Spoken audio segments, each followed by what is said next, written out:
था, यानी प्लेन काफ़ी पुराना हो चुका था और प्लेन में मौजूद लोग कंपनी के टेस्टिंग स्टाफ के ही थे। यानी एक तरीके का आप समझ लीजिए कि यानी प्लेन में पहले भी दिक्कत थी, अब ये उसका टेस्टिंग के लिए जा रहे थे, इसमें क्रू मेंबर के साथ में जा रही थी। यानी उसी जो शौर एयरलाइंस की हम बात कर रहे हैं, उसी एयरलाइंस के ही मेंबर इसमें सवारी थे। और दुर्भाग्यवश इस प्लेन का क्रैश हो गया। बताते हैं प्लेन थोड़े ही समय से रनवे से गया था, कुछ ही ऊंचाई पे गया था, उसके तुरंत बाद ये प्लेन अपनी जो भी डेस्टिनेशन था वहाँ पहुँचने की बजाय ये एकदम से सडनली ऊपर जाते ही नीचे गिरना स्टार्ट हो गया था।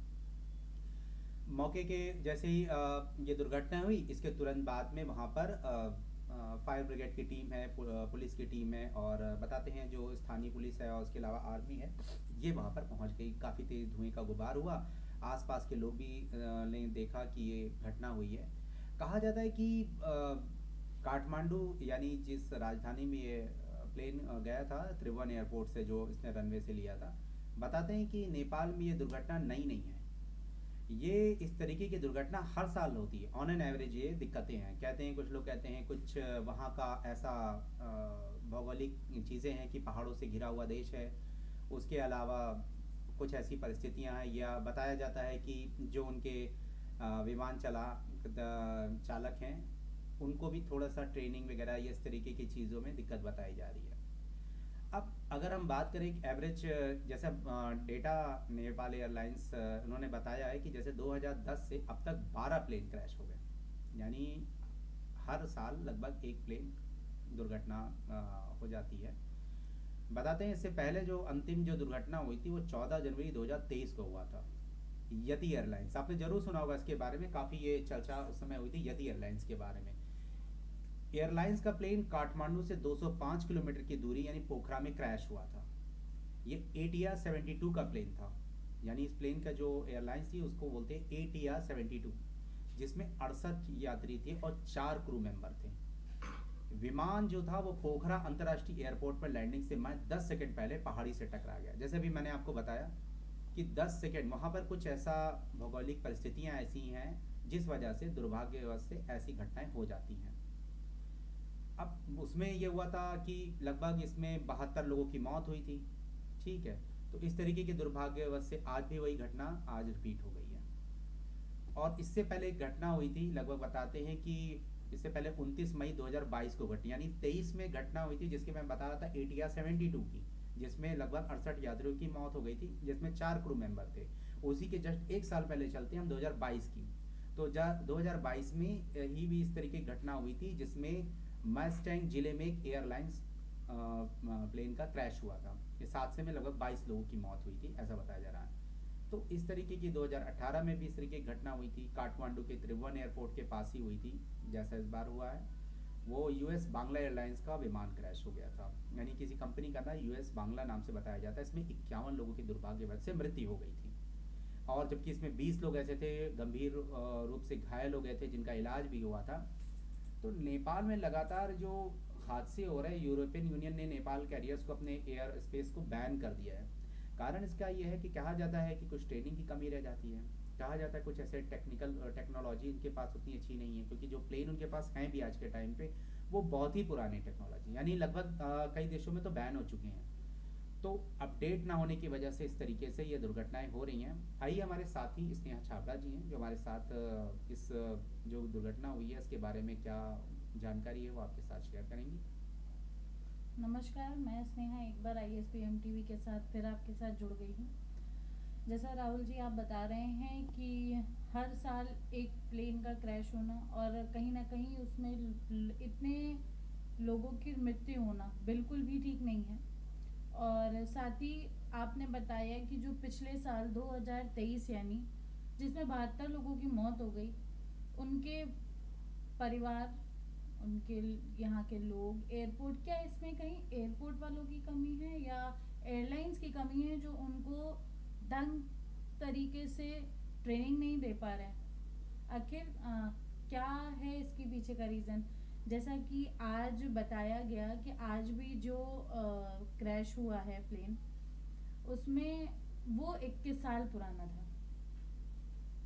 21 साल पुराना चीज़ को अगर आप मरम्मत करके चलाओगे तो जाहिर सी बात है ये दुर्घटना का कहीं ना कहीं कारण बन ही गया।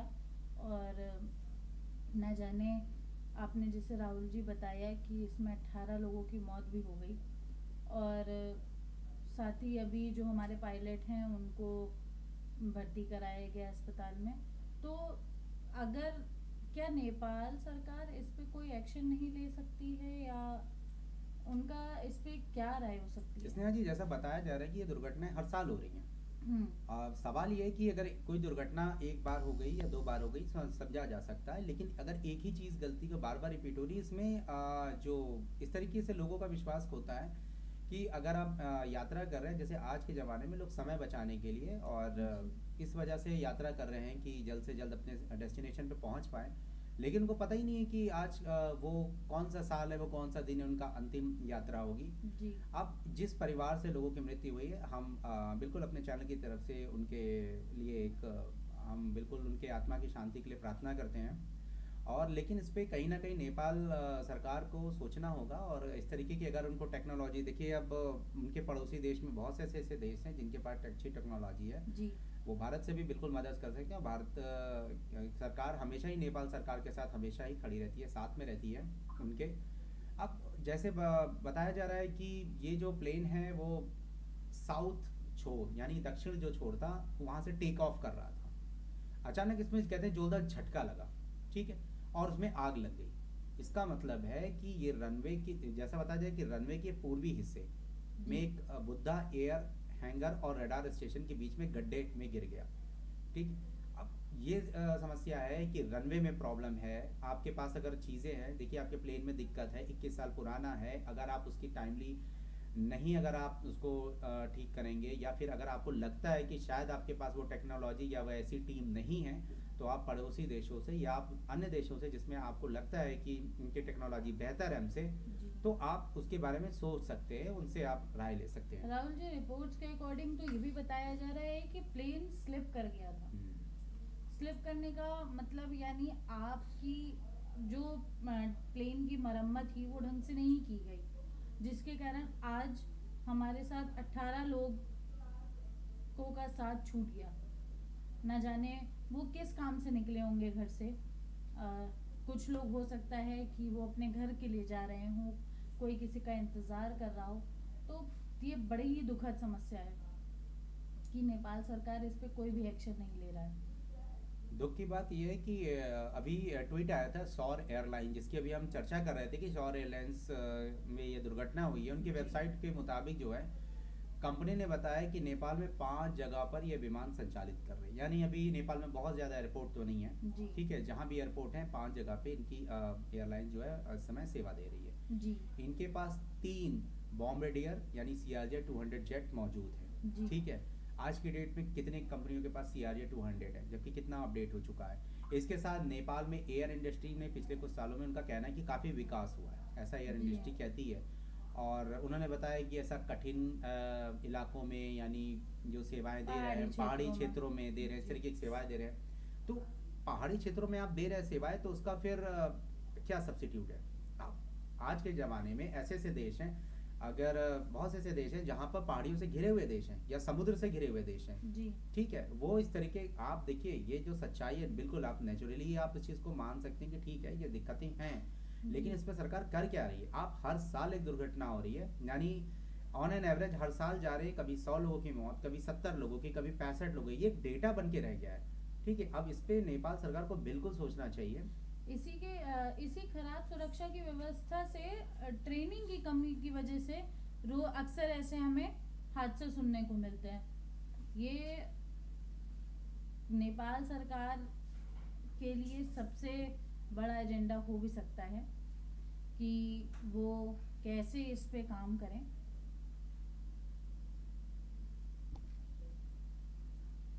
तो राहुल जी, इस पे आपका एक टिप्पणी मांगना चाहूंगी। देखिए जो भी है, जो भी हुआ वो ठीक नहीं है, और इस तरीके के हादसे भारत में भी पहले कभी हुए हैं, लेकिन एक अरसा हो गया भारत के, अगर भारत की सरकार और हाल ही में जो एयरलाइंस हमारे यहाँ चल रही हैं, माना कि नेपाल से बहुत बेहतर हैं, ठीक है, रनवे हमारे पास भी हैं और कठिन परिस्थितियों में है, ठीक है, और लेकिन इस तरीके की चीज़ों से हमने सीखा है, ठीक है, क्या क्या होना चाहिए क्या नहीं होना चाहिए, उस पर हमने बिल्कुल काम किया है।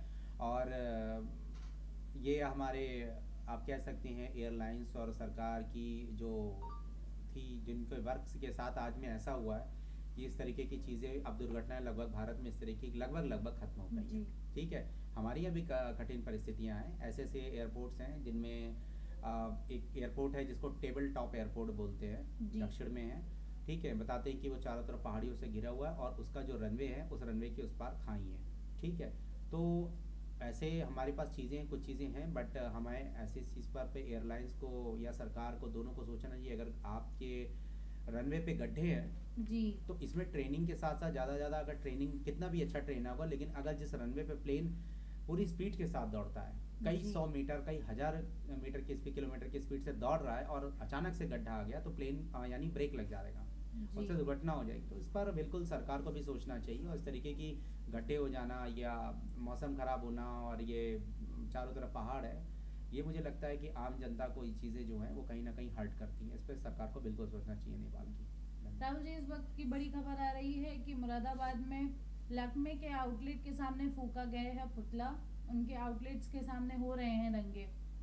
जैसा कि मैं आप सभी को बता दूं कि किस वजह से उनके दंगे और बढ़ते जा रहे हैं। मैं आपको बता दूं, पिछले साल लैक्मे कंपनी ने तिलक लगाने के लिए मना कर दिया था और इस पे जबकि मुकदमा भी पंजीकृत किया गया और इस पे एक्शन तक नहीं लिया गया। आखिर क्यों? किस वजह से लैक्मे कंपनी के आउटलेट्स के बाहर हंगामा? अभी मुरादाबाद से लेटेस्ट खबर आ रही है, अभी लाइव चल रहा है। क्यों आखिर ऐसा हो रहा है? शायद राहुल जी आपने पहले भी सुना होगा कि लैक्मे कंपनी से पिछले साल भी ये विवाद हो चुके हैं कि उन्होंने तिलक लगाने के लिए मना कर दिया था और इस पे मुकदमा होने के बाद सरकार द्वारा कोई भी एक्शन नहीं लिया गया।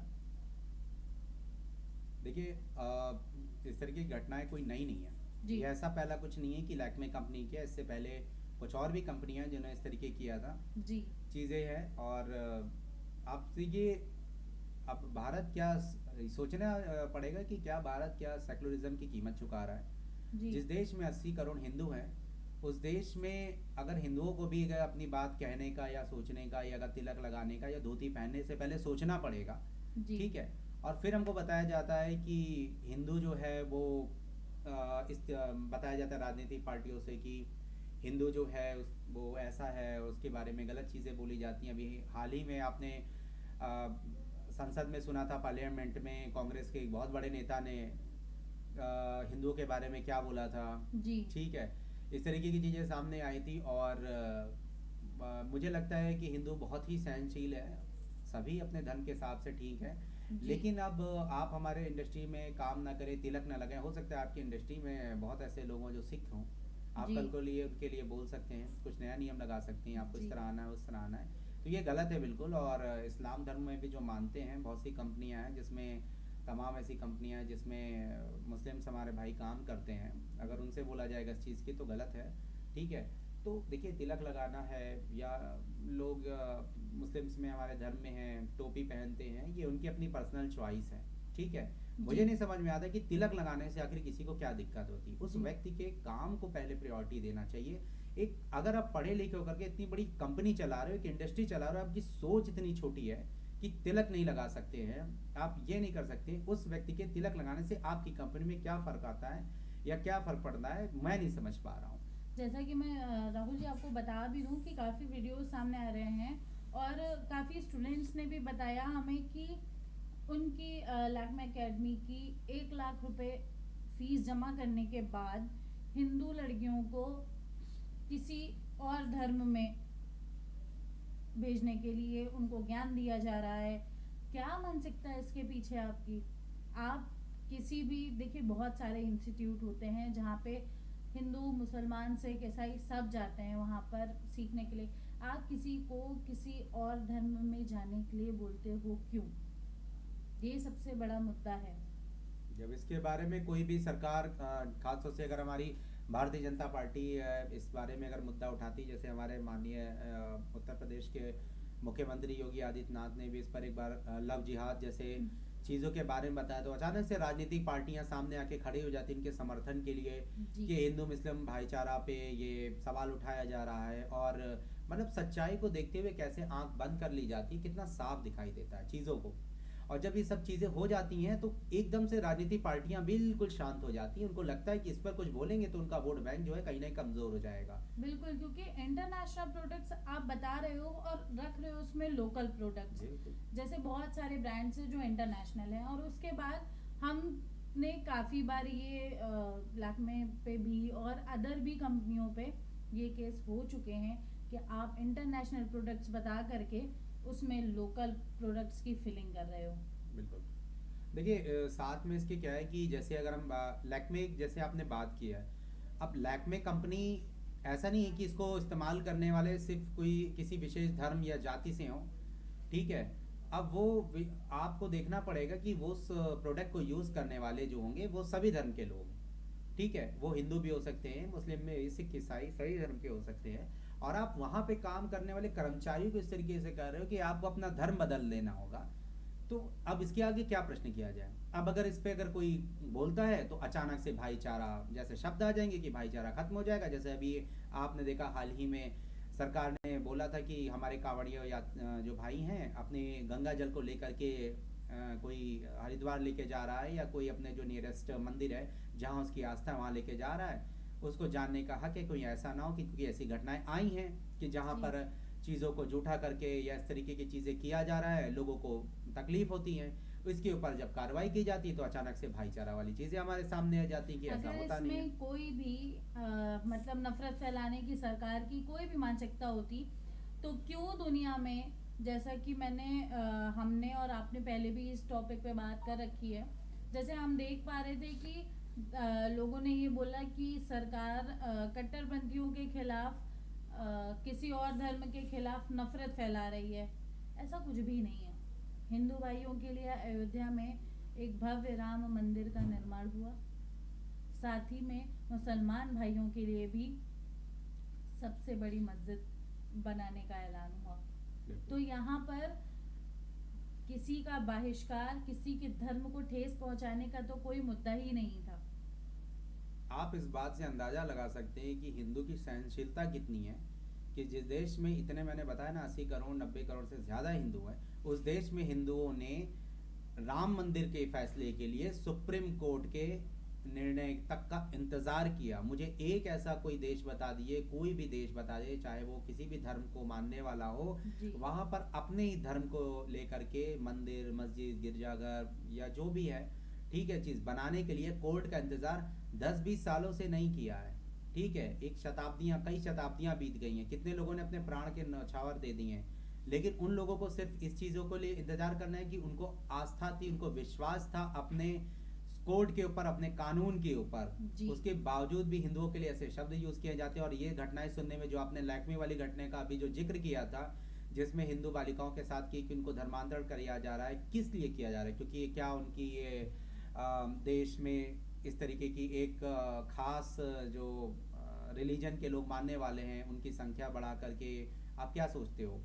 यही रीजन है कि आप ये समझिए कि अगर उन्होंने एक फीडबैक गूगल पे नहीं दिया, जैसे हम और आप दोनों हैं कि हम कहीं इंस्टीट्यूट में जाएं और पढ़ाई करें, इन एक फीडबैक का मतलब ये होता है कि जब हमें वहाँ का चीज़ें अच्छी लगेंगी या हम उस चीज़ से सहमत हैं, तभी हम बता पाएंगे आपको कि हमारा फीडबैक आपके लिए क्या है। लेकिन बिल्कुल साथ ही में उनको ये चीज़ जताई जा रही है कि हम आपको सर्टिफिकेट नहीं देंगे, आपका रजिस्ट्रेशन कैंसिल हो जाएगा। अगर चीज़ें ऐसी हो रही हैं तो क्यों? क्या मानसिकता हो सकती है आपकी कि आप जो बच्चे न जाने कहाँ कहाँ से आकर के आपके इंस्टीट्यूट में पढ़ाई करते हैं, आप उनको धर्म परिवर्तन के लिए कहते हो। आप कहते हो कि अगर फीडबैक नहीं दोगे आप पॉजिटिव तो हम आपका सर्टिफिकेट नहीं देंगे। 2-2 साल से लोग बैठे हैं जिन्होंने वहाँ ट्रेनिंग की है, वहाँ काम किया है, ना उनको पैसा दिया जा रहा है, ना उनका कोई डिप्लोमा है। क्यों? हम उम्मीद करते हैं कि राज्य की सरकार और केंद्रीय सरकार को इस पर ध्यान देना होगा। ये मुद्दा, ये सवाल सिर्फ किसी एक प्रदेश का नहीं है, किसी एक जगह का नहीं है, किसी एक इंडस्ट्री का नहीं है। ऐसे तमाम केस हैं जो हम आए दिन सुनते रहते हैं। इस पर बिल्कुल राज्य सरकार को ध्यान देना चाहिए और हम उम्मीद करते हैं इस पर कोई ना कोई उचित कार्रवाई जरूर होगी, क्योंकि ये जो है ये बिल्कुल कानून के खिलाफ है। किसी को दूसरे धर्म के लिए या किसी को कि उसकी आस्था को बदलने के लिए सिर्फ एक दिखाने के लिए कि आपको अगर ऐसा काम करना है, कोई शर्त लगाने, तो बिल्कुल ही हमारे कानून में इसमें ऐसी कोई जगह नहीं है और बिल्कुल ऐसे लोगों के ऊपर कठोर से कठोर कार्रवाई होनी चाहिए। आप भी अपनी राय कमेंट सेक्शन में ज़रूर बताएं हमें। जी। बाकी उम्मीद करते हैं कि हमने जो आपको जानकारी दी है उससे आप संतुष्ट होंगे। बाकी और आप क्या सोचते हैं, हम जैसे हमने एक लोगों से बात किया और हमने ऐसा पढ़ा, हमने अपने विचार आपके सामने रखे हैं। अब हम उम्मीद करते हैं आप अपने विचार भी हमारे साथ ज़रूर शेयर करेंगे। और क्या आप सोचते हैं कि सरकार को इस पे कोई उचित कार्रवाई करनी चाहिए, नहीं करनी चाहिए, हम आपके विवेक पे छोड़ देते हैं। उम्मीद करते हैं कि आप हमारे अपने जो भी विचार है हमारे साथ ज़रूर शेयर करेंगे। और बाकी की और खबरों के लिए बने रहिए ISBM TV न्यूज़ चैनल पर। और भी इस तरीके के मुद्दे आएंगे तो हम बिल्कुल आपके साथ लाइव प्रेजेंट होंगे और आपके विचार भी जानने की पूरी कोशिश करेंगे।